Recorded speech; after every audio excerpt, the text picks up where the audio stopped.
Ciao a tutti e benvenuti su Hablemos de Calcio. Anche se più che di calcio oggi parlo di Aurelio De Laurentiis. Il presidente del Napoli aveva già dato spettacolo nel prepartita di Napoli-Juventus quando cacciò via le telecamere in attesa di filmare l'interno degli spogliatoi. Fu l'occasione per rendere pubblica la sua personalissima battaglia con DAZN, una polemica dovuta alla compilazione del palinsesto delle partite che, secondo il presidente partenopeo, penalizzava il Napoli. Il riferimento era la partita con l'Atalanta che De Laurentiis avrebbe gradito giocare a Pasquetta piuttosto che alle 12:30 del giorno 30. Comprensibili le ragioni, meno la forma. Adesso De Laurentiis concede il bis e questa volta se la prende con Sky, o più precisamente con Ugolini. Ve ne parlo tra un secondo, ma prima il consueto invito a iscrivervi al canale.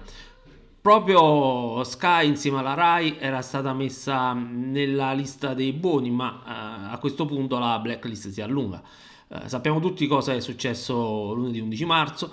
Politano stava per rispondere alle domande di Ugolini quando è stato portato via di peso da Aurelio De Laurentiis con evidente imbarazzo del calciatore.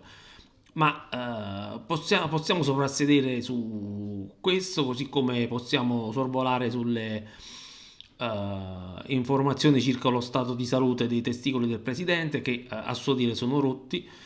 Ma la spinta a cameraman è un gesto inqualificabile, un gesto di rabbia generato involontariamente da Ugolini, non che abbia colpe specifiche, semplicemente non era di Marzio. Si dice che il presidente del Napoli vuole che i tesserati parlino solo con giornalisti napoletani. Sarà vero? La risposta conta fino a un certo punto.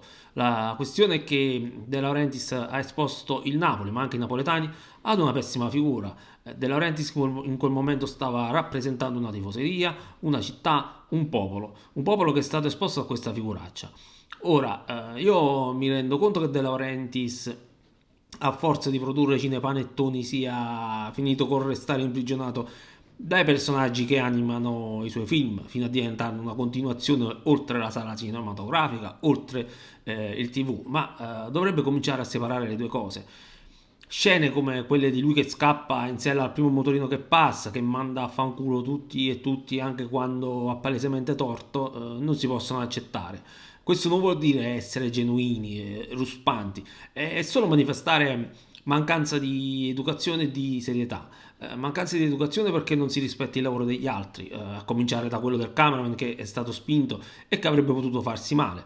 Già, tanto si sistema tutto con i soldi, quindi che problema c'è per lui risolvere con un eventuale risarcimento?